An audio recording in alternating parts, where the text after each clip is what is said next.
Shalom, les damos la bienvenida una vez más a otra enseñanza más que compartimos desde la Congregación Proyecto de Vida en Ciudad Juárez, Chihuahua. Soy el pastor Juan González y desde aquí esperamos que las personas que vayan a ver esta enseñanza les sea de edificación.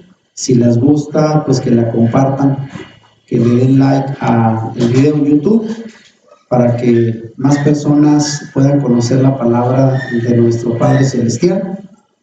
Y el día de hoy vamos a regresar con otra enseñanza más de la serie que hemos estado predicando. Invitamos a las personas que amablemente vean esta enseñanza, que la compartan y que también nos dejen sus comentarios, ya que nos damos tiempo para contestarlos.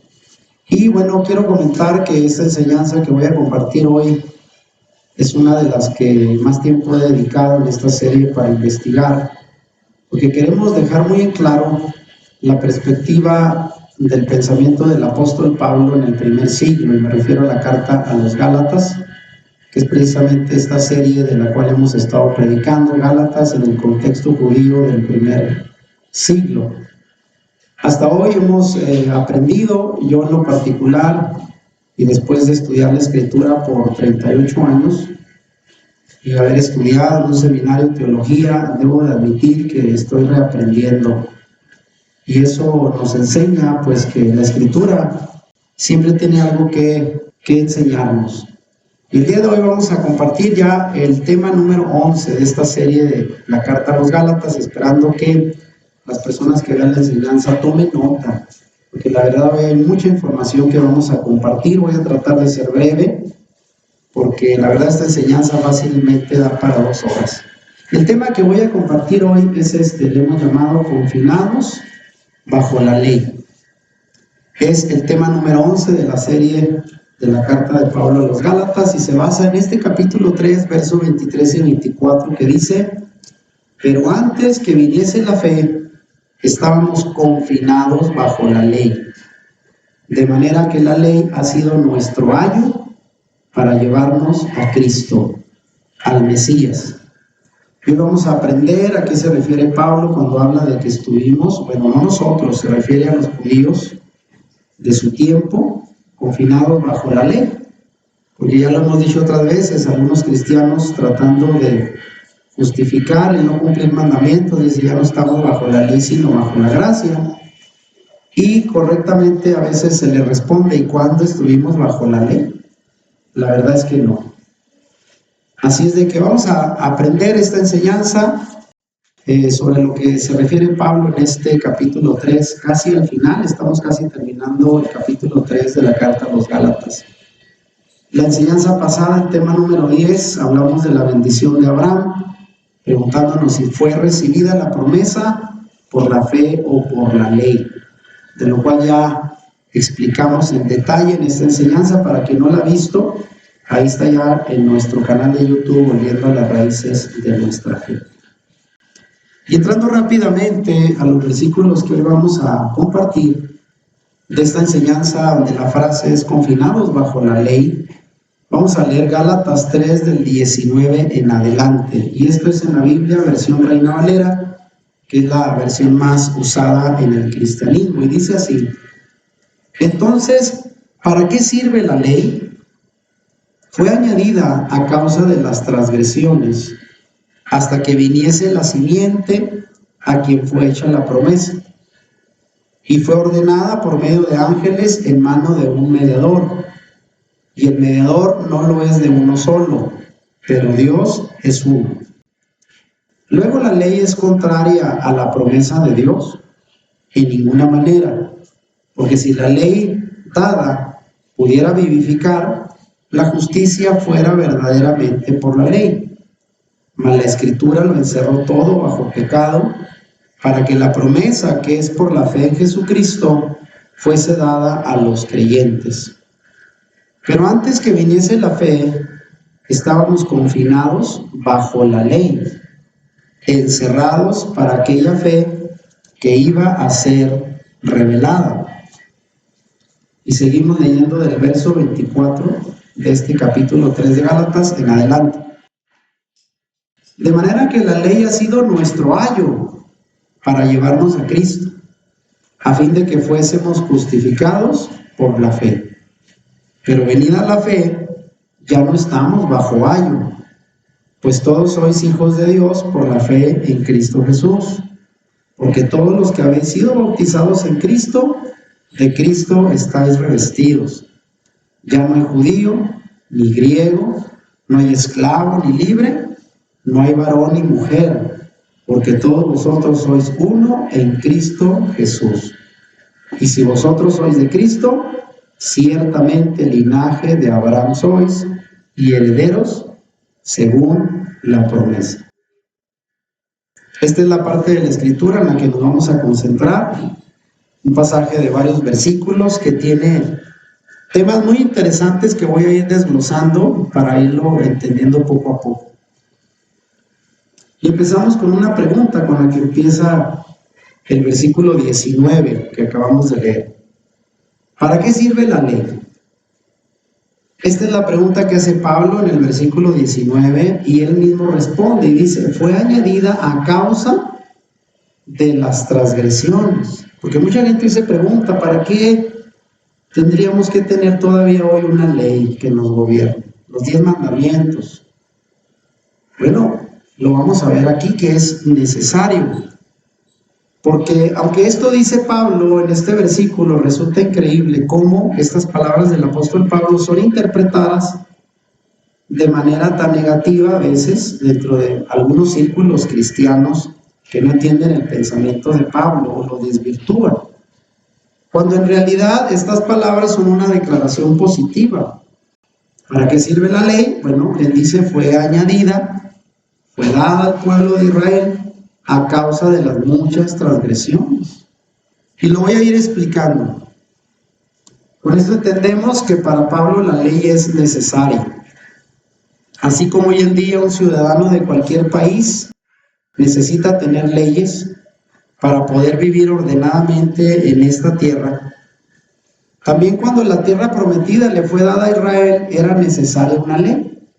Por eso cuando el Señor hizo pacto con ellos, antes de introducirlos a la tierra prometida, los llevó al monte Sinaí y ahí hizo pacto entregándoles sus leyes y mandamientos que iban a regular la vida de toda la nación. Esa ley es una constitución escrita a través de la cual se le permitió al pueblo de Israel saber cómo debía vivir rectamente delante de Dios. Y la pregunta es, ¿acaso no es eso algo positivo? Tener una ley que nos diga qué es bueno, qué es malo, qué nos conviene hacer, qué no nos conviene, y que regule todo lo importante en nuestra vida, no solo la vida moral y espiritual, sino también hay leyes civiles, leyes que gobiernan todo, hasta la comida, hasta la dieta. Así es de que, qué importante saber que el Señor entregó leyes a su pueblo para regular su vida dentro de la tierra prometida, algo muy, pero muy positivo. Pero dice Pablo en el pasaje de Gálatas que estamos analizando que la ley fue dada a causa de las transgresiones. Y aquí es donde comento que la Torá, al quedar escrita, proveyó un medio objetivo y tangible para que todos pudieran saber si algo era agradable o desagradable ante los ojos del Creador. Así no había manera de que cada quien estableciera su propio criterio. Ya estaba escrito y en la Torá aún sigue escrito los mandamientos que agradan a Dios y las cosas que no debemos ni conviene que hagamos. Por eso la Torá fue añadida a causa de las transgresiones.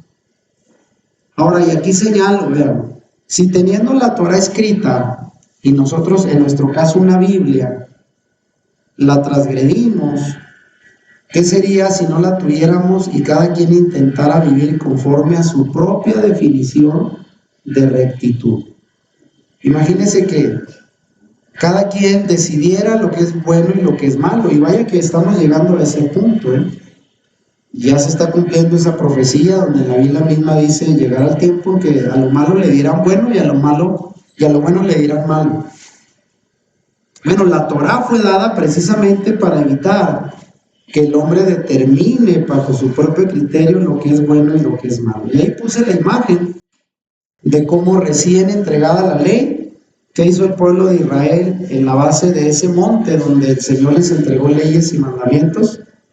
Prostituirse con el becerro de oro. Y fue el motivo por el cual Moisés quebró las primeras tablas, como diciendo: este pueblo no merece ser un pueblo elegido con el cual el Señor pacte, y quebró las leyes, porque era precisamente lo que el pueblo estaba haciendo al irse detrás de este ídolo, el becerro de oro, ¿se acuerdan? Entonces la ley fue entregada a causa de las transgresiones del pueblo. Y dígame si el día de hoy no seguimos transgrediendo las leyes divinas. Ahora, ¿la ley fue temporal?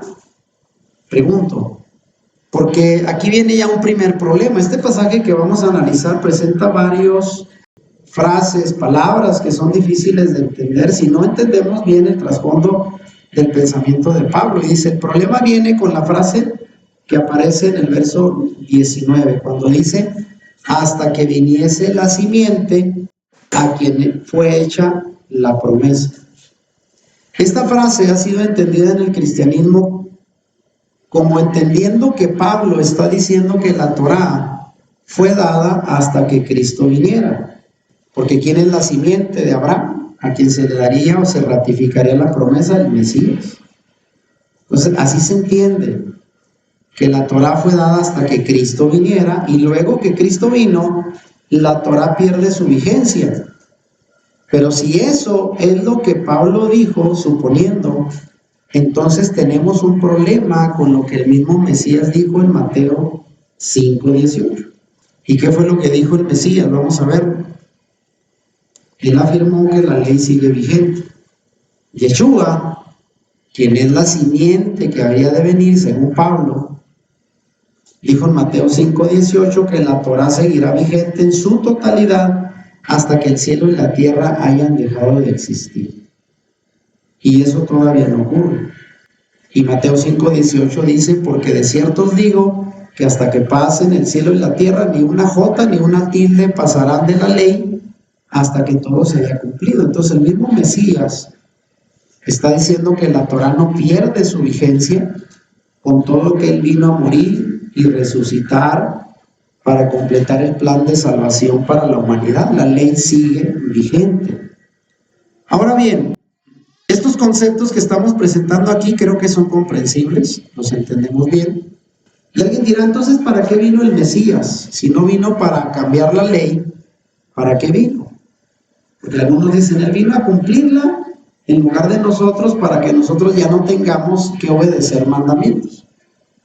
Esa es una interpretación muy errónea de lo que la Biblia enseña. La Torá siempre ha sido, es y será una constancia escrita para que Israel y las naciones que hemos abrazado la fe del Dios de Israel podamos saber lo que agrada al Señor y lo que no. La ley no solo fue para el pueblo de Israel, esa es otra gran mentira. Se le dio originalmente al pueblo de Israel, pero gracias a Yeshua, el Mesías, la fe ha sido predicada a todas las naciones, y aquí estamos, creyendo en el Dios de Israel y en sus leyes.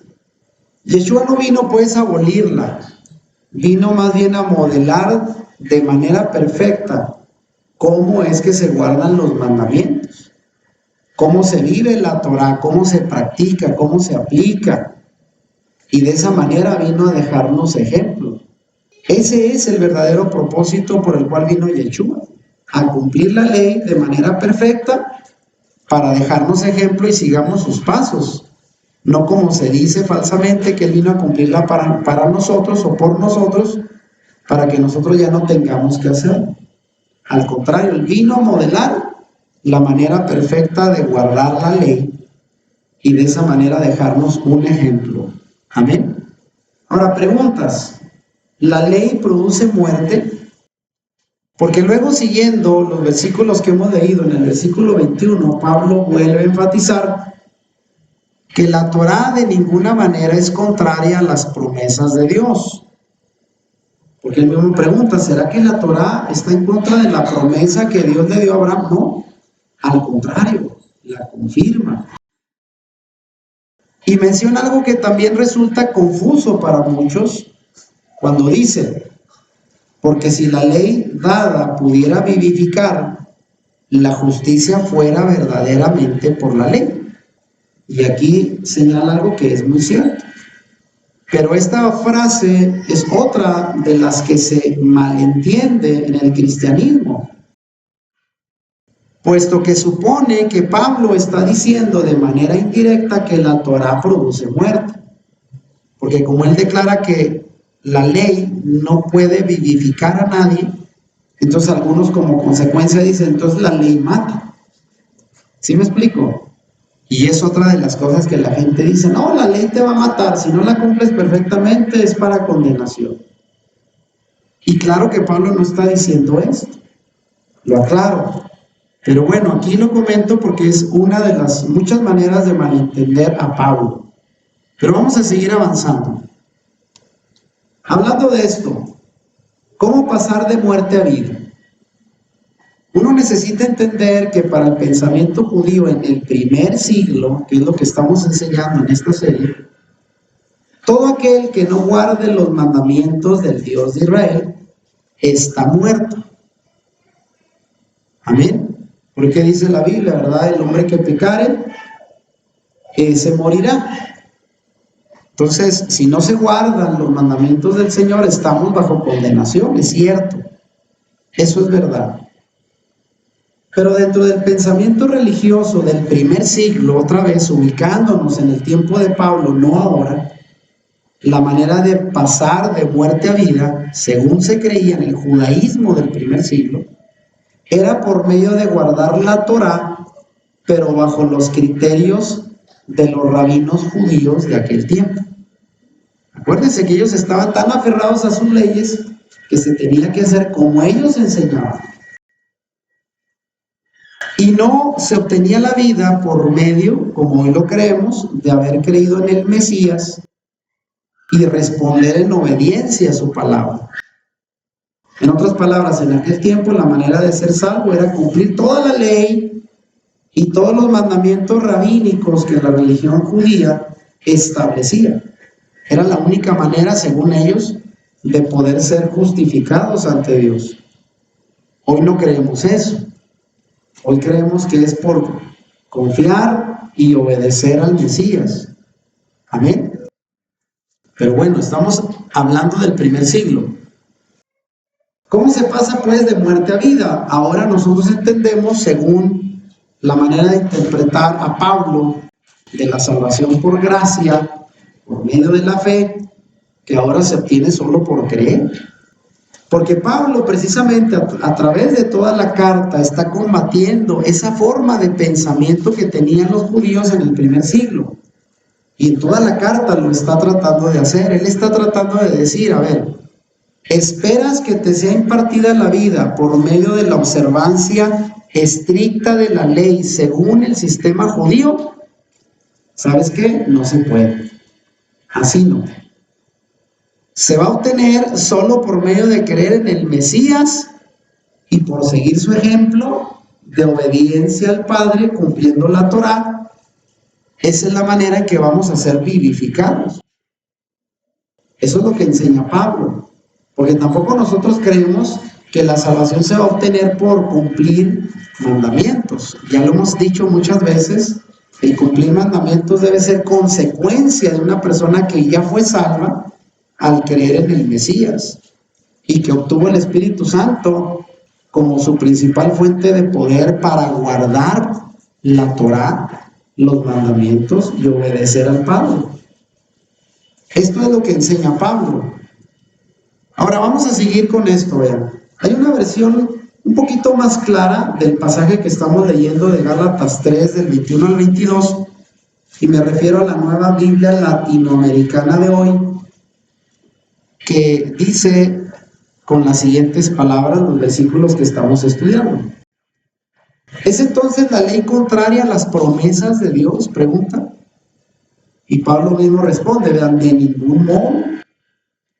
Porque si se hubiera dado una ley capaz de impartir vida, entonces la justicia ciertamente hubiera dependido de la ley. Pero la Escritura lo encerró todo bajo pecado para que la promesa, y aquí entre paréntesis comento, ¿cuál promesa?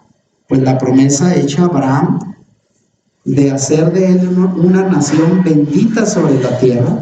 Acuérdense que esa fue la promesa de Génesis 2, de lo que Pablo aquí está hablando. La Escritura lo encerró todo bajo pecado para que la promesa hecha a Abraham, que es por la fe en el Mesías, fuera dada a todos los que creen. Entonces Pablo dice que la promesa de vida no se va a obtener por cumplir mandamientos y leyes como el sistema judío rabínico así lo exigía, sino solo por creer en el Mesías, que es la simiente, el descendiente de aquel a quien se le hizo la promesa, que fue Abraham, y se obtiene de la misma manera que se le dio a Abraham la promesa, por medio de la fe, para todos los que crean, ya no solo para los judíos. Amén. Esto es lo que estamos aprendiendo y confirmando con la enseñanza de Pablo. Ahora, vamos a otro tema, porque él habla de la fe, y aquí pregunto, ¿cuál fe? Porque luego viene otra parte crítica en este capítulo, en el versículo 23, donde Pablo dice, pero antes que viniese la fe, estábamos confinados bajo la ley, encerrados para aquella fe que iba a ser revelada. Aquí comienza diciendo Pablo, pero antes que viniese la fe. Y aquí digo yo, momento, porque alguien diría, ¿verdad? Alguien lo interpreta así. Antes que viniese la fe, o sea, acuérdense que la gente enseña mucho la interpretación de las dispensaciones. Y dice que primero fue la ley y después vino la gracia, que la gracia se obtiene por fe, como haciendo creer que durante el tiempo de la ley no había fe. Así a veces hemos creído. Y aquí yo pregunto, ¿no existía la fe antes de que el Mesías viniera? Porque dice, antes que viniese la fe estábamos confinados bajo la ley. Y la pregunta es, ¿durante el tiempo de la ley hubo fe? Claro que sí, porque si la fe no existía, entonces, ¿qué hace el escritor de la carta a los Hebreos en el capítulo 11, presumiendo la fe de los santos que vivieron antes del Mesías? Ellos tuvieron fe, ellos creyeron en las promesas. Entonces, ¿a cuál fe se refiere aquí Pablo? Pues a la fe en Yeshua. La fe siempre ha existido, pero la fe en Yeshua, pues claro que no existía antes hasta que el Mesías aparece. A eso se refiere, para no malentender otra vez a Pablo. Y llegamos finalmente aquí a la frase que es el tema principal de esta enseñanza: confinados bajo la ley. Y quise poner esta imagen porque mucha gente así presenta la ley, los mandamientos, como una carga pesada, como lo fue ese personaje del Pípila, ¿no? Cargando en la espalda.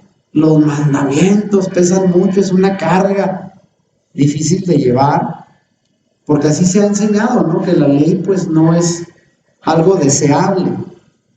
Y otra vez, leyendo Gálatas 3, 23 al 24, dice, pero antes que viniese la fe, ya entendimos que es la fe en el Mesías, Yeshua. Antes de eso estábamos, y se refiere Pablo a los judíos de su tiempo, porque nosotros no estuvimos confinados bajo la ley, ellos sí, encerrados para aquella fe que iba a ser revelada. ¿Cuál fe? La fe en el Mesías. De manera que la ley ha sido nuestro ayo. Esa frase la voy a explicar ahorita, ¿qué es el ayo? Para llevarnos a Cristo a fin de que fuésemos justificados por la fe. Hay que entender, Pablo no se sale de la enseñanza de que la salvación y la justificación viene por la fe en el Mesías. Pero aquí vamos a ver el término o la frase que él menciona, confinados bajo la ley, o que también usa como sinónimo la frase estar bajo la ley. Y esta frase es introducida por primera vez en todo el Nuevo Testamento en la carta a los Gálatas. Aunque la frase estar bajo la ley aparece primero en nuestras Biblias en la carta a los Romanos, que está antes que Gálatas, pero considerando que cronológicamente Gálatas se escribió primero, aunque la Biblia venga después. Entonces es aquí en Gálatas donde por primera vez Pablo habla de estar bajo la ley o confinados bajo la ley. Y esa frase es muy importante y ahorita el resto de la enseñanza lo voy a explicar en detalle a qué se refiere. Seguimos con esta frase, confinado bajo la ley. Con esta frase, Pablo está introduciendo por primera vez en toda la carta y en todo el Nuevo Testamento un término rabínico. Era una expresión rabínica y él era un rabino judío. Por eso hoy en día, como los cristianos de Occidente, siglo XXI, pues no entendemos el pensamiento, las palabras y expresiones de los rabinos judíos del primer siglo, pero aquí lo vamos a aprender. Y era una palabra de uso legal en el judaísmo, era una frase legal. Y lo que hay que averiguar es si Pablo usó esa expresión para referirse a la Torá o a la ley judía. Acuérdense que esto lo hemos venido enseñando en toda la serie. A veces Pablo se refería a la Torá y a veces a la ley judía, utilizando la misma expresión, la ley. Y déjeme decir que para Pablo este término no es una expresión negativa de la Torá, porque pareciera decir, confinados bajo la ley, estamos sometidos a la ley. Ya puse ahorita la imagen, ¿verdad? Como una carga pesada.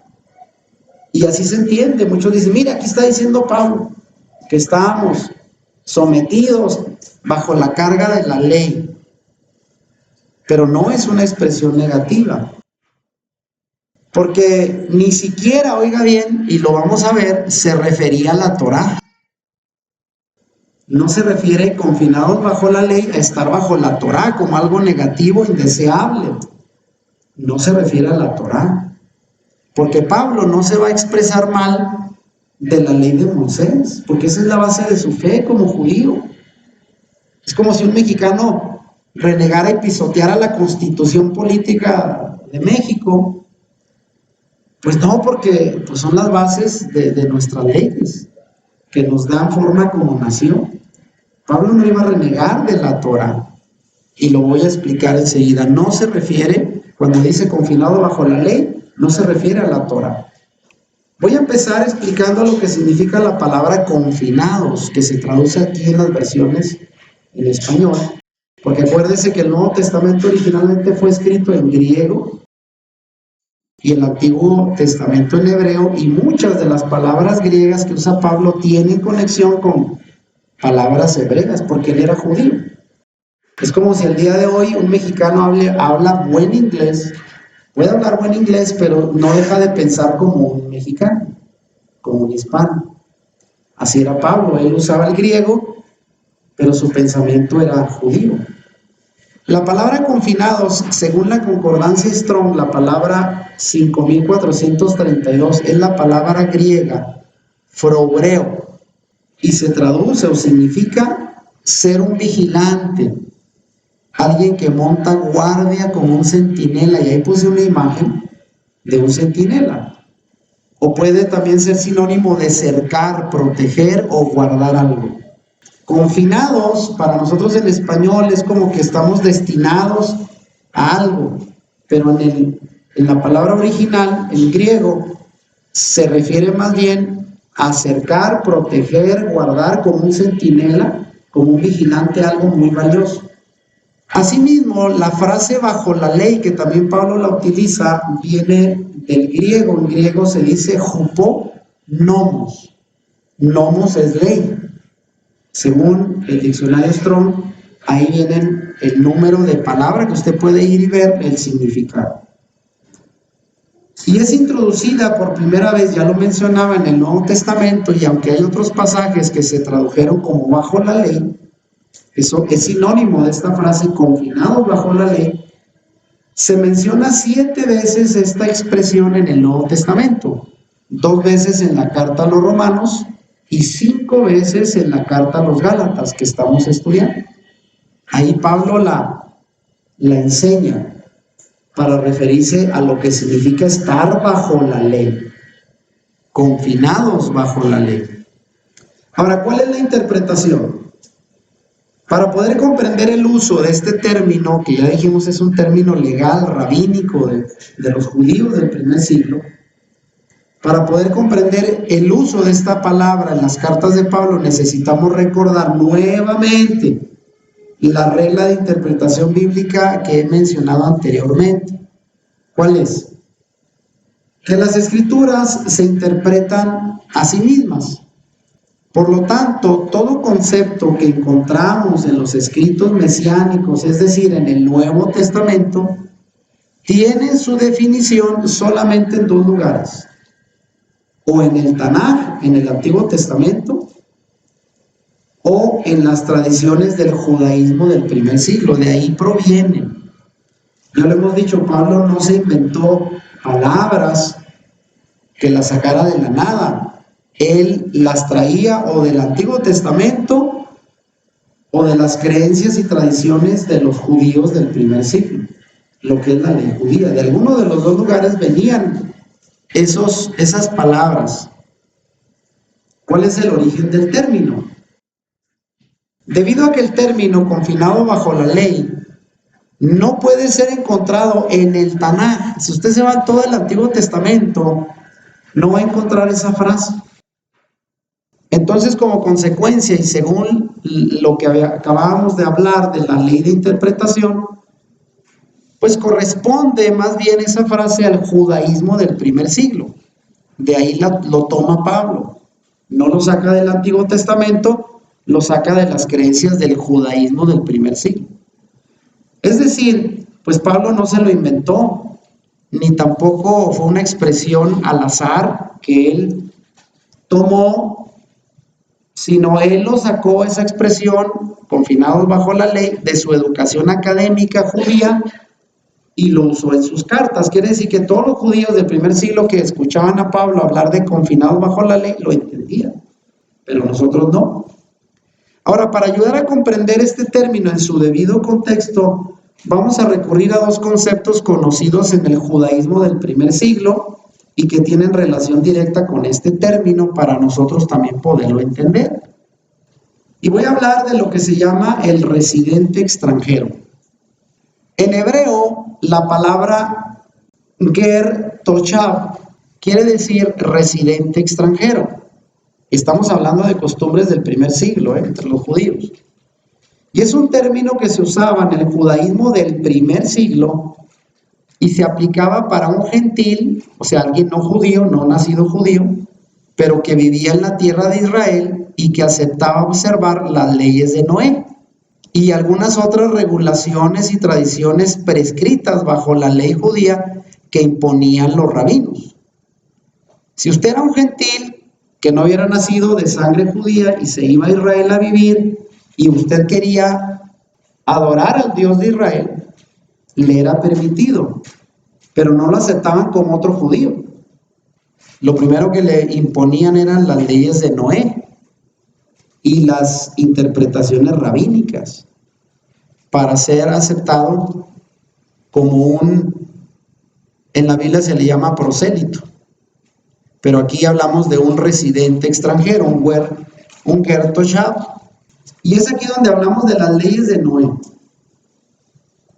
Las leyes de Noé, o también llamadas leyes noágidas, son un conjunto de 7 mandamientos que el judaísmo elaboró para todos los que no son judíos y querían acercarse a la fe en el Dios de Israel. Y por eso pongo esta imagen en la derecha. Dice, una ley para los judíos y otra para los gentiles. ¿Eso quién se lo inventó? ¿Viene de Dios o fue invento de los judíos? Aquí lo vamos a aprender. Refiriéndonos a estas leyes de Noé o leyes noágidas, y fíjese bien, mientras que un judío estaba obligado a guardar los 613 mandamientos de la Torá, bajo la normatividad de la ley judía, desde luego, bajo el criterio de los rabinos de aquel tiempo, el gentil solo tenía que observar las 7 leyes de Noé. Y yo pregunto aquí, usted conteste. ¿Fue hecho esto acaso para dejar fuera a los gentiles del pacto? Porque acuérdense, los judíos eran súper celosos. Si alguien llegaba y decía, yo quiero conocer al Dios de Israel y ser parte de los pactos y promesas, bendiciones que ustedes tienen, y le decía, no, ahí te van, tienes que cumplir con esto y vas a escuchar allá en la puerta, allá atrás. No puedes aquí llegar pidiendo las mismas bendiciones que el pacto nos da a nosotros, judíos de nacimiento. Y hasta el día de hoy, yo sigo un canal de un judío que da muy buenas enseñanzas y él enseña esto, dice, si tú eres gentil, solo las 7 leyes de Noé, hasta ahí puedes llegar, la Torah no es para ti. Entonces fue una astucia de los judíos de aquel tiempo para que los gentiles no pudieran acceder al pacto al igual que todo judío, sino solo 7 leyes.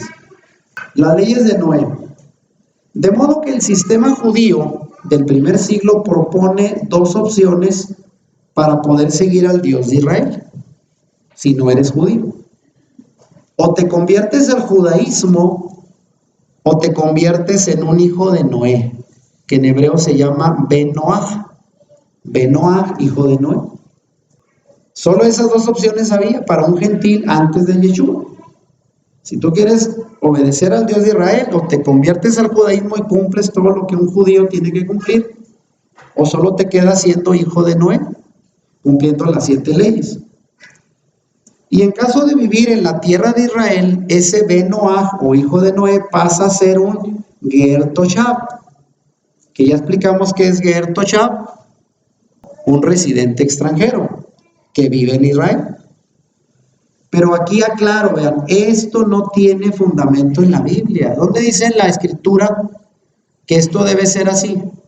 No, eso fue una invención, un requisito de los rabinos judíos del primer siglo. Ellos lo impusieron. Por eso pongo de manera derecha, vean esta imagen que bajé en internet. Dice las leyes noágidas, un sutil engaño para mantener al creyente fuera de los pactos. O sea, los judíos dijeron, con esto mantenemos a los gentiles allá alejaditos, solo cumpliendo 7 leyes, pero no son parte del pacto. Eso fue una invención del judaísmo hasta el día de hoy. Ahora, ¿qué implicaba someterse a las leyes rabínicas? Vamos con esto, vean. Cuando un gentil se sometía a este proceso rabínico, era considerado por la ley judía como un gentil justo, como lo fue Cornelio, ¿se recuerdan? Y otros más. Un Ger Toshab. Y era un gentil que ponía la autoridad de la Torá y de los rabinos sobre sí mismo. O sea, tenía que aceptar la autoridad de los rabinos y sus interpretaciones. En un sentido formal, el Ger Toshab aceptaba las 7 leyes de Noé y se sometía a ellas en presencia de una corte judía rabínica que en hebreo se llama Bet Din. Bet Din es la corte judía rabínica, porque tenía su procedimiento. No crea que nada más decía usted, oye, deme las 7 leyes para aprenderlas y las aplico y ya soy un Ger Toshab, un residente extranjero, que es aceptado a medias, ¿verdad? Porque no como otro judío, sino nada más por encimita, eres como un simpatizante. En las iglesias así se les llama, ¿verdad? Un invitado. No eres miembro de la iglesia, eres nada más oyente. ¿Y qué más viene a esto? Vean, la protección legal, porque todo esto era legal, según las leyes judías. La definición legal aceptada por la mayoría de los judíos del primer siglo fue que los Ger Toshab debían aceptar las 7 leyes de Noé ante una corte rabínica de por lo menos 3 testigos. Así el Ger Toshab recibía ciertas protecciones legales y privilegios dentro de la comunidad, pero no todos. Era nada más acercarse un poquito al Dios de Israel con algunos requisitos. Pero vean, es aquí donde vemos cuál era la diferencia entre las reglas que había entre judíos y gentiles, porque sí había una distinción. Las reglas del trato entre judíos y gentiles eran modificadas una vez que este gentil aceptaba las condiciones de guardar 7 mandamientos y las leyes rabínicas ante una corte. De esa manera, el mandamiento bíblico de ofrecer ayuda a alguien en necesidad entraba en vigor. O sea, de esa era la única manera que un judío podía extenderle la mano a un gentil. O sea, la única. Ya que la ley judía, prohibía a un judío ayudar a un gentil. Como ya lo vimos en la visita de Pedro en la casa de Cornelio, el centurión romano. Cuando él llega invitado y le dice, Cornelio, que tuvo una visión donde un ángel le dijo, manda a llamar a Pedro para que venga a tu casa y te predique. Pedro se sorprende porque dice, pues si no fuera por la visión que acabo de tener de esos animales que Dios me dijo 3 veces que me los comiera, animales inmundos, y que yo no quise porque eso no lo come un judío. Y 3 veces me dijo, mata y come, pero al final me da a entender que esos animales inmundos que nosotros tenemos, pues eran los gentiles, que ahora van a ser aceptados en la fe. Pero cuando él llega, él dice, tú sabes que la ley prohíbe a un judío entrar en casa de un gentil. Y yo pregunto, ¿en qué parte de la Torá, de la Biblia viene eso? En ninguna. Era una ley judía de los rabinos de aquel tiempo que hacían una distinción. A los judíos no se junten con la chusma, porque los gentiles son pecadores y no merecen ni extenderles la mano, mucho menos invitarlos a tu casa o visitar tú la casa de ellos. Esas eran leyes rabínicas judías que tuvieron que ser cambiadas cuando ya un gentil se hacía un ger toshab, ya se le da un poco de entrada a la comunidad.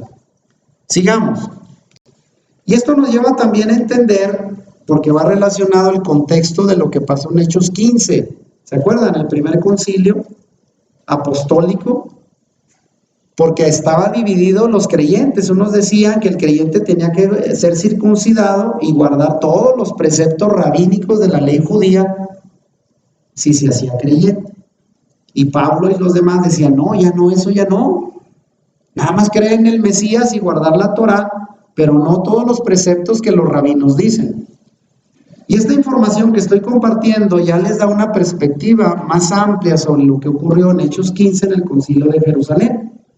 Cuando los apóstoles pidieron que los gentiles guardaran solo 4 mandamientos, ellos estaban aplicando un criterio totalmente judío sobre la participación inicial de los gentiles en los pactos con el Dios de Israel. O sea, tenían que entrar primero poquito, de a poquito, pero no significa que les estaban prohibiendo llegar a ser parte de todos los pactos y mandamientos que el pueblo de Israel tenía. Pero así empezaron, porque esa era la costumbre de la época por los rabinos. Sin embargo, había 2 diferencias, 2 grandes diferencias, porque mientras que en el sistema judío un ger toshab quedaba sometido solo a las 7 leyes de Noé y a las reglas de los rabinos, sin embargo, en el acuerdo que se hizo entre los apóstoles en Hechos 15, para un creyente gentil que venía no del judaísmo, sino de las naciones, cuando ese gentil creía en el Mesías, ya no había necesidad de quedar sometido bajo el sistema judío de aquel tiempo que imponían los rabinos, dentro de lo cual estaba la circuncisión y otras muchas reglas. Ya eso ya no. Esa era una de las diferencias.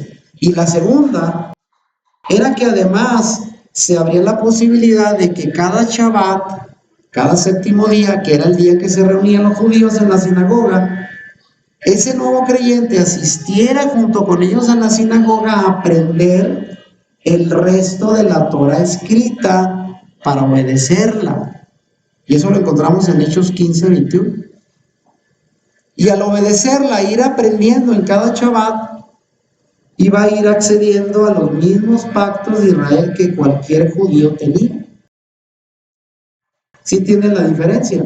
No era como el ger toshab en la ley judía, que solamente le daban 7 mandamientos y era todo. Acá no.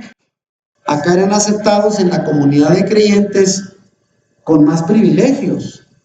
Tendrían que ir aprendiendo la Torá, irla aplicando hasta que llegaran a ser como cualquier otro judío. Algo más del contexto de Hechos 15.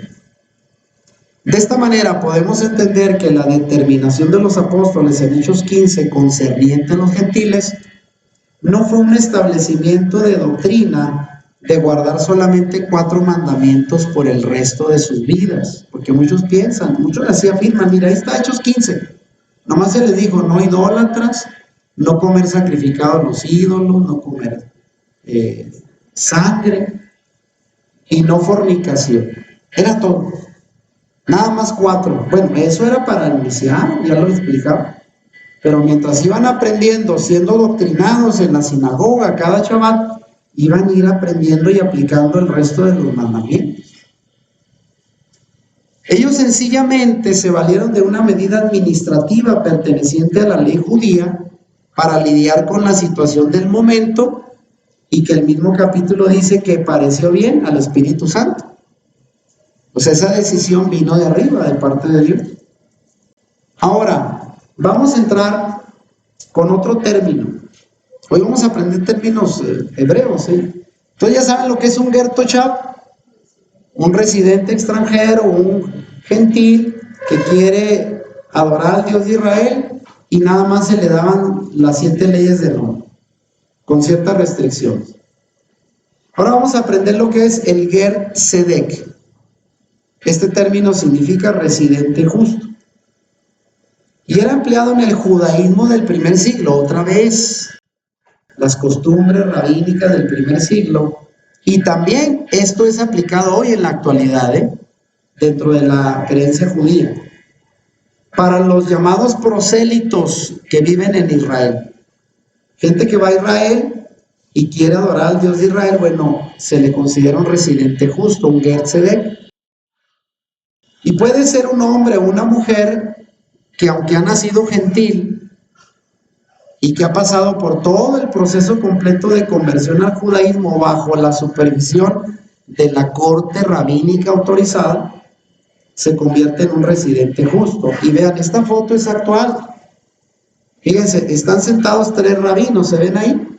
Vestidos de negro y su kipá, y una familia completa está ante ellos haciendo la promesa de cumplir con los requisitos rabínicos para ser considerado un residente justo, aunque ellos son gentiles.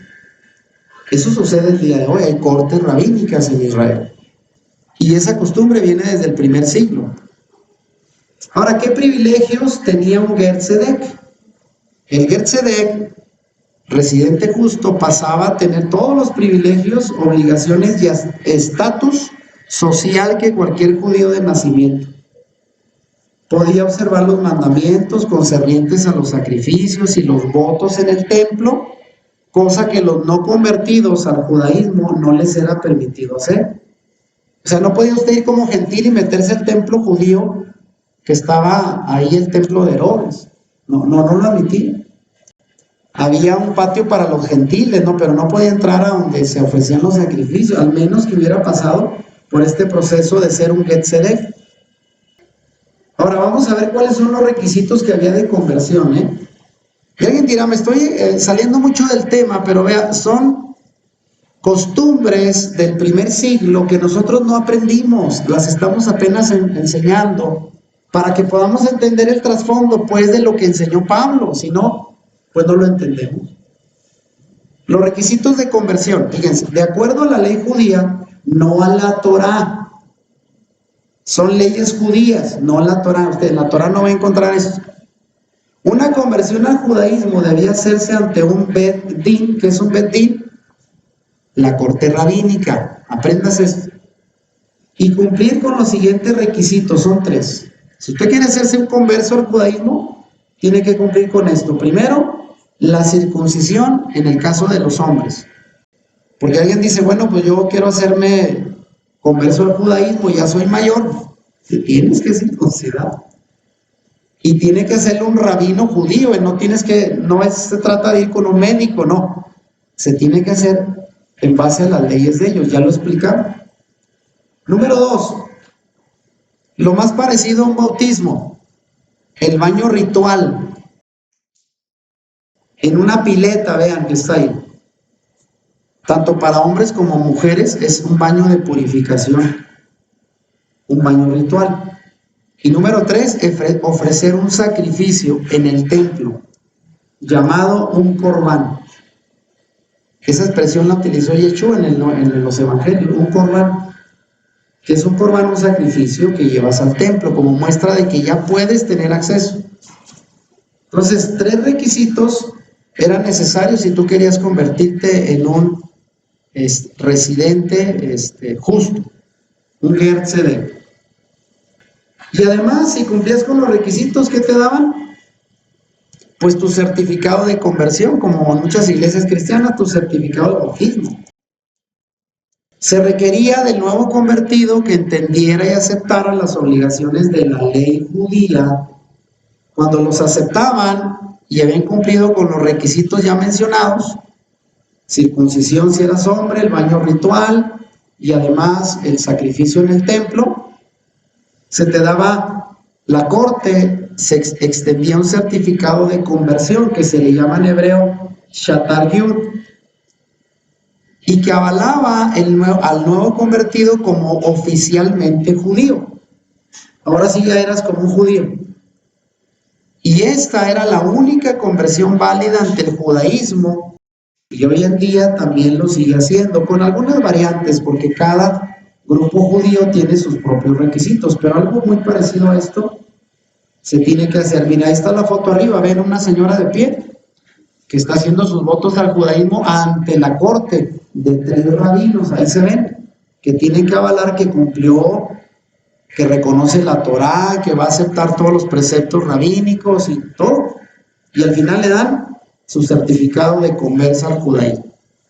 Vamos a regresarlo así en la Biblia, al pasaje. Todo esto lo hice como previo para entender el trasfondo de lo que ocurrió en el primer siglo. Y aquí pregunto, ¿bajo condenación o gracia de la Torá? O sea, la Torá o te condena o por su gracia te protege. Y aquí pregunto, ¿qué tiene todo esto que he explicado que ver con la expresión confinados bajo la ley? Porque repito, alguien dirá, hermano, ya se salió usted del tema.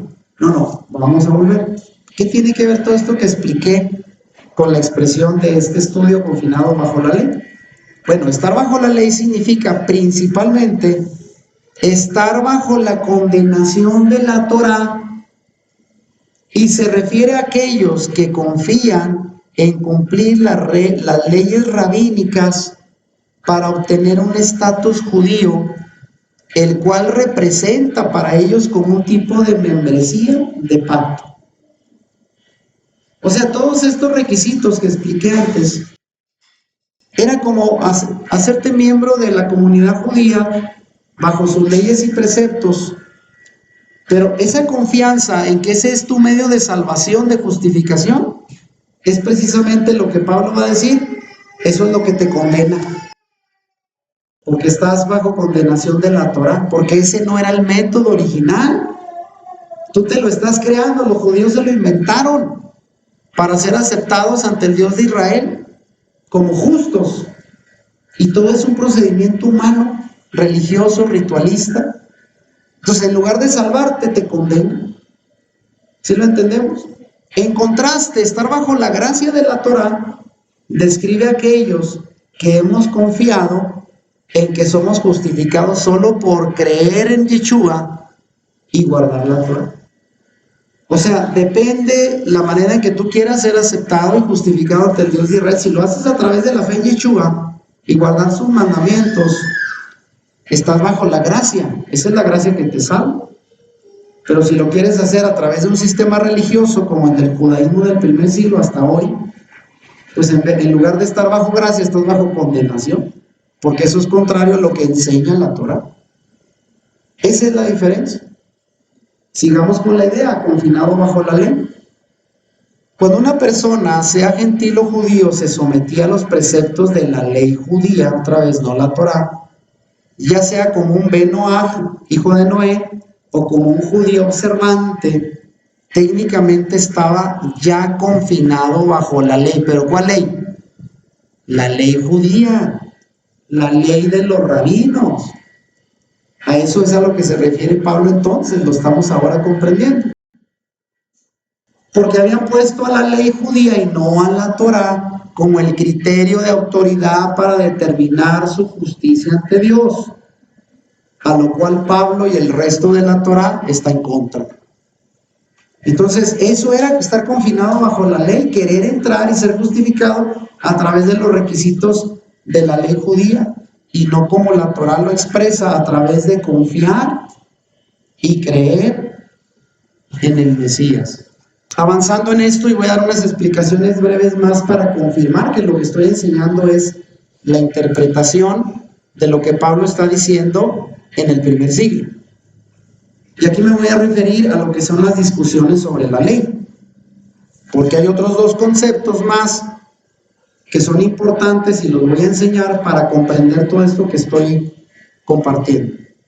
Y aquí vienen dos palabras, vean, doraíta y darrabanan. Doraíta y darrabanan. Estos son dos términos arameos, que es muy parecido al hebreo, que se utilizaban en el primer siglo cuando los judíos tenían diálogos y discusiones sobre cuestiones de su ley judía. Ellos se ponían a debatir sus interpretaciones entre rabinos, a ver quién entendía mejor la Torá para aplicarla y ampliar más sus conocimientos de interpretación. Y usaban esos dos términos, pero ¿cuál era la diferencia? Lo voy a explicar.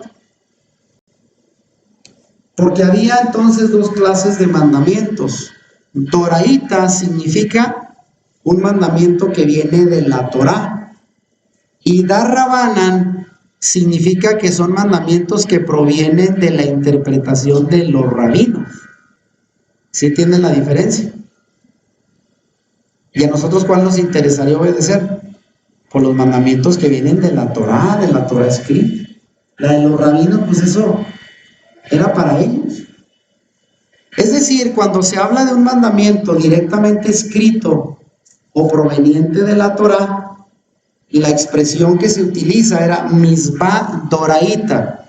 Misbah significa mandamiento de la Torá. Misbah doraíta, mandamiento que viene de la Torá. Eso sí nos interesa cumplirlo. Pero cuando se hablaba de un mandamiento establecido por un rabino, o sea, una ley de ellos mismos, de hombres, la expresión era misbah darrabana, mandamiento de un rabino, no de la Torá. ¿Ven la diferencia? Entonces, muy listos con esto. Entonces, había leyes rabínicas, sí, claro que había, que es a todo lo que el mismo Yeshua estuvo en contra. Y ya les platicaba de un conocido que tengo, que estuve debatiendo con él sobre el tema de guardar el Shabbat. Y al final él mismo, pues cayó en una situación, nunca llegó sin salir. Cuando me dicen, Yeshua dice, no cumplió con el Shabbat. A ver, le digo, hermano, a ver, escúchate bien lo que estás diciendo. Estás diciendo que el Mesías, en quien tú y yo confiamos como Salvador, quebrantó la Torá al no guardar el cuarto mandamiento. Y hasta ahí llegó. Ya no supo qué decir. Pero porque si tú estás diciendo esto, entonces él es un pecador. Y su sangre y sacrificio pues no sirve de nada. No hay salvación. ¿Hasta dónde llega esa interpretación que estás diciendo?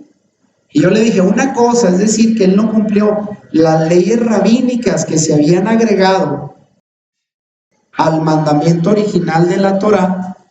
Él no cumplió con las leyes de los rabinos, pero él guardó el Shabbat. Es lo mismo aquí. Hay mandamientos de la Torá los cuales debemos de guardar, pero había leyes rabínicas. Y vean, de un sitio en internet llamado Judaísmo 101, en su sección de preguntas frecuentes, hablando sobre la halajá, que es el término hebreo que significa ley judía, dice lo siguiente: además de las leyes que vienen directamente de la Torá, que son los misbot doraíta, acuérdense, misbot doraíta, vienen directo de la Torá. La halajá o ley judía incluye leyes que fueron promulgadas por los rabinos. Esos son las mitzvot darrabán, mandamientos rabínicos de hombres, interpretación de ellos. Y estas leyes rabínicas también se conocen como mandamientos, aunque no sean parte de los 613 mandamientos de la Torah escrita. Y vaya que los rabinos tenían más de 600, muchos más. O sea, de cada mandamiento de la Torah sacaban un montón, pero eso ya era la interpretación de ellos, que no estamos obligados a guardar. Entonces, las leyes rabínicas, los mitzvot darrabanan, son considerados como unidos a las leyes de la Torah según la creencia judía. Pero hay diferencias en la manera en que se aplican unos y otros. Y vean, aquí subrayo, los mandamientos darrabanan, o sea, de los rabinos, son comúnmente divididos en 3 categorías. Los Geserá, los Takaná, que es muy parecido al término Takanot, ¿se acuerdan? Y los Minash. Son 3 categorías de mandamientos rabínicos y yo voy a explicar solo uno, que es el que me interesa para reforzar lo que estoy enseñando. Y aquí vuelvo al recordatorio. Esta es la razón por la que he venido diciendo que cuando un rabino utilizaba la expresión la ley, como Pablo, que lo usa mucho la ley, esa frase en sus cartas, bien podía referirse a la Torah escrita, a la ley judía, o incluso a las dos en su conjunto. Y esas 3 opciones eran usadas indistintamente, por lo que Pablo lo hace en sus cartas. De ahí la necesidad de conocer el contexto judío del primer siglo para definir a qué de esos 3 conceptos se refiere Pablo cuando habla de la ley. Porque el cristianismo dice, habla de la ley, se refiere a la Torah. No, se podía referir también a la ley judía o a las dos. Hay que recordar eso. La Geserá. De las 3 categorías en que se dividían los mandamientos de los rabinos, los mitzvot darrabanan, me voy a enfocar solamente en el primero, los Geserá. Y esto es lo que la enciclopedia judía dice de esta palabra. Vean, la Geserá, que era un tipo de mandamiento rabínico, ¿cómo lo define? La misma enciclopedia judía dice que un Geserá es una promulgación rabínica emitida como un guardián o una medida preventiva, o también como una prohibición o restricción en general. El término es especialmente aplicado a ordenanzas negativas, los takaná, o que nosotros conocemos como takanot, aplicadas a mandamientos positivos, los cuales los rabinos instituyeron como un guardián o una cerca de un precepto bíblico. O sea, estos Geserá eran mandamientos añadidos por los rabinos con el propósito, según ellos, de asegurar que se cumpliera el mandamiento establecido en la Torah. Entonces eran como un guardián o una cerca de protección para que asegurar que se cumpliera. ¿Lo entendemos? Y fíjense, ahí está la clave, un guardián o una cerca, es lo que significa ese mandamiento rabínico. Y aquí voy a relacionarlo, la Geserá y el ayo, del que habla Pablo. ¿Qué era una Geserá? Pues una ley rabínica que se establecía alrededor de la Torá como un guardián o una cerca para asegurar que se cumpliera ese mandamiento, pero no era la Torá, eso era una añadidura de los rabinos. Entonces, cuando leemos Gálatas 3:24, que dice, de manera que la ley ha sido nuestro ayo para llevarnos a Cristo a fin de que fuésemos justificados por la fe, ahora lo vamos a entender. ¿Cuál es la palabra griega que fue usada para ayo en este versículo? Pues según el diccionario Strong 3807 es la palabra paidagogos. ¿A qué le suena paidagogos? Y aquí tenemos una maestra. Paidagogos, tutor o guardián, que era un esclavo, un sirviente que tenían las familias ricas cuyo oficio era llevar a los niños a la escuela. Ese era un paidagogos en el primer siglo, un esclavo que tenía la familia para llevar y traer a los niños a la escuela y ayudarles con sus tareas. Lo que hoy es un maestro. Entonces significa que cuando dice Pablo de la manera que la ley fue nuestro ayo, fue nuestro paidagogos, nuestro sirviente que nos llevó a la escuela, que nos llevó ante el maestro, ¿quién es Cristo? Ahí se cumplió el propósito. Ahora, ¿cuál es el significado del ayo?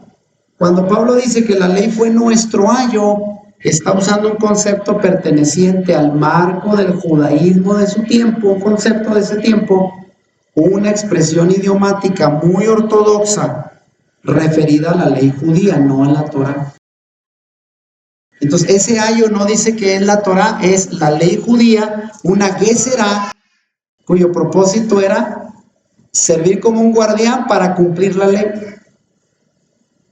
Y antes de que viniera el Mesías, la ley judía había funcionado como una cerca, como un guardián, un vigilante que determinaba el estatus en que una persona se relacionaría con el Dios de Israel.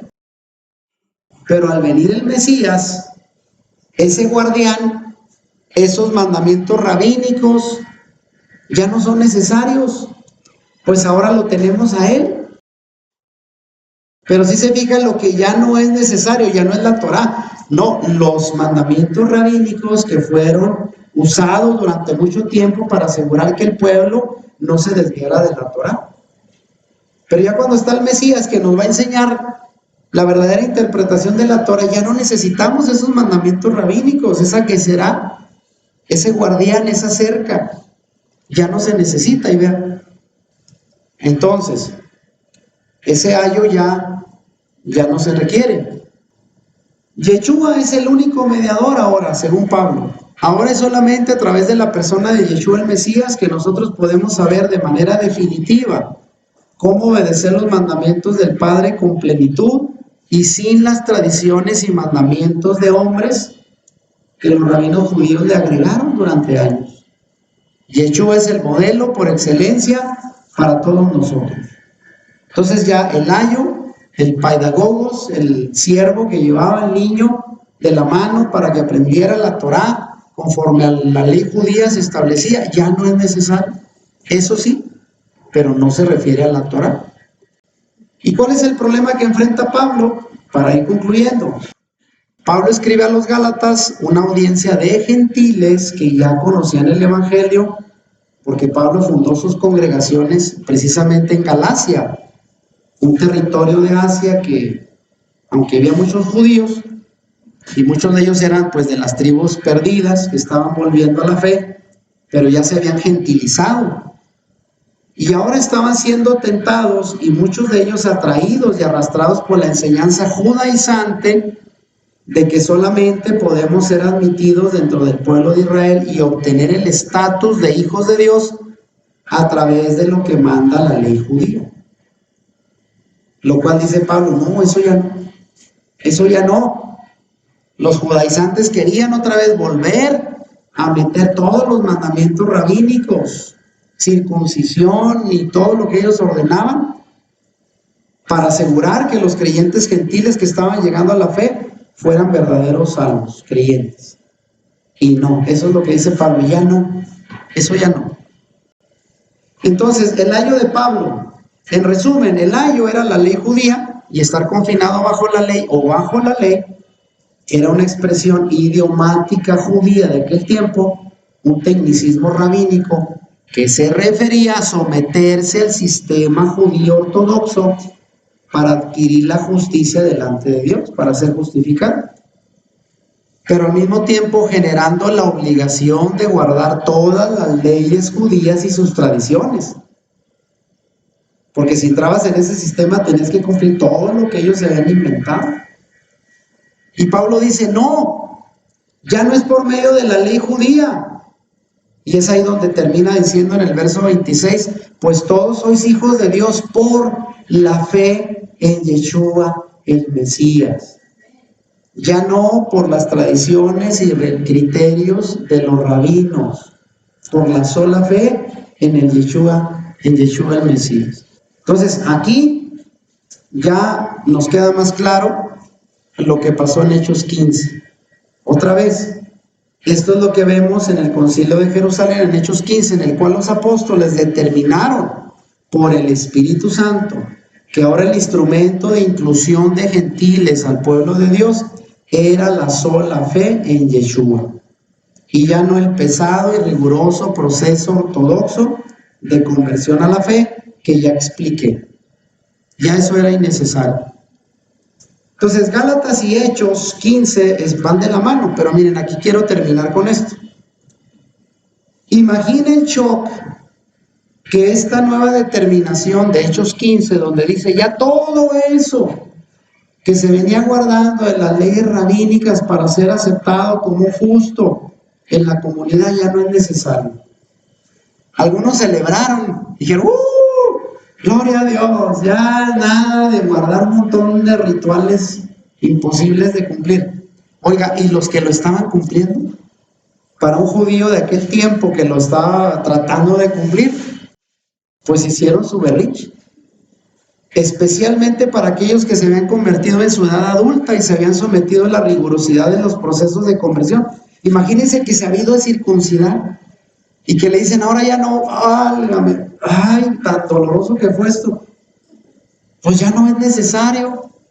Entonces, para muchos la determinación de Hechos 15 fue insultante, porque ya habían hecho muchos rituales. Mas para los judíos que no creían en Yeshua, fue más difícil. Pero era algo totalmente revolucionario. ¿Por qué crees que los perseguían para matarlos? Pues porque les estaban cambiando todo. Entonces perseguían a Pablo, los judaizantes detrás de él, porque no nos quites todas las reglas con las cuales hemos venido dominando todo. Ahora tú ya lo hiciste más fácil. Por eso la carta a los Gálatas está perfectamente alineada con este pensamiento de Hechos 15. Y ya lo entendemos. Lo voy terminando con estos, vean, el final. El capítulo 3 de la carta a los Gálatas termina con las siguientes palabras. Desde el verso 27 al 29 dice, porque todos los que habéis sido bautizados en Cristo, de Cristo estáis revestidos. Ya no hay judío, ni griego, no hay esclavo, ni libre, no hay varón ni mujer, porque todos vosotros sois uno en Cristo Jesús. Y si vosotros sois de Cristo, ciertamente linaje de Abraham sois, y herederos según la promesa. O sea, estamos dentro. Ya no hay diferencia entre nosotros que venimos del gentilismo a los privilegios y bendiciones que tenía un judío. Somos lo mismo. Y ni siquiera hay diferencia entre hombres y mujeres, porque en aquel tiempo, a ver, en la sinagoga, ¿dónde iban las mujeres? Allá arriba, en la periquera, ¿no? Si fuera una sinagoga, las mujeres tendrían que estar ahí arriba y los hombres acá enfrente. Y no podían preguntar ni hablar nada. Pues dice Pablo, ahora ya no tienen el mismo estatus hombres y mujeres gracias a la fe en el Mesías. Dígame si eso no es algo revolucionario, pensando como ellos creían en el primer siglo. Por el Mesías somos linaje de Abraham. Todos los que han sido bautizados en el Mesías y están revestidos de él, ahora son linaje de Abraham y herederos según la promesa. Aspecto que ya expliqué en el tema pasado. Y dice Pablo, ya no hay judío ni griego, lo cual era una separación que el judaísmo hacía. Ellos los tenían separados y ahora dice, ya no, esa separación ya no hay. Somos igual, con los mismos privilegios, si somos judíos o no. Ya sea que fueras judío de nacimiento o convertido al judaísmo en la edad adulta, al tener todas las acreditaciones que el sistema rabínico te otorgaba, solo así eras considerado judío, pero ahora ya eso no era necesario. Por el Mesías somos linaje de Abraham. Desde el cautiverio en Babilonia hasta antes del Mesías, oiga bien, solo un judío podía ser considerado el linaje de Abraham y con los derechos a las promesas, criterio que prevalece hasta el día de hoy dentro del judaísmo. Obviamente dentro del judaísmo los únicos que tienen todos los derechos son los judíos. Pero Pablo dice, ya no. Ahora para ser considerado el linaje de Abraham y heredero según la promesa, lo único que necesitas es estar en Yeshua, sin necesidad de ninguna regulación rabínica, ninguna ley judía adicional. Dígame si esto no es una buena noticia. Pero miren cómo lo estamos entendiendo ahora. La próxima enseñanza, la número 12, tal vez sea la última de la serie, la vamos a llamar basado en el capítulo 4 de Gálatas. Llegamos ya a Gálatas 4. Y dice Gálatas 4:22, Abraham tuvo dos hijos, uno de la esclava y el otro de la libre. Sara, la esposa, le dio a Isaac el hijo de la promesa. Y Agar, la sierva, le dio a Abraham otro hijo, que fue el primero, y él se llamó Ismael. Y vamos a ver cómo la libre y la esclava representan los dos pactos de los cuales Pablo habla en la carta a los Gálatas, capítulo 4, de lo cual vamos a ver en la siguiente enseñanza. Y hasta aquí vamos a dejarlo, como siempre agradeciendo al Eterno estas enseñanzas que nos están edificando, y esperamos igual a las personas que siguen el canal de YouTube les sean de bendición y de entendimiento. Gracias al Padre por lo que Él nos está enseñando. Shalom y bendiciones. Si te gustó este video, dale like y compártelo con tus amigos. Suscríbete a nuestro canal si no lo has hecho y activa la campanita para que YouTube te avise cuando subamos nuevos videos. Bendiciones.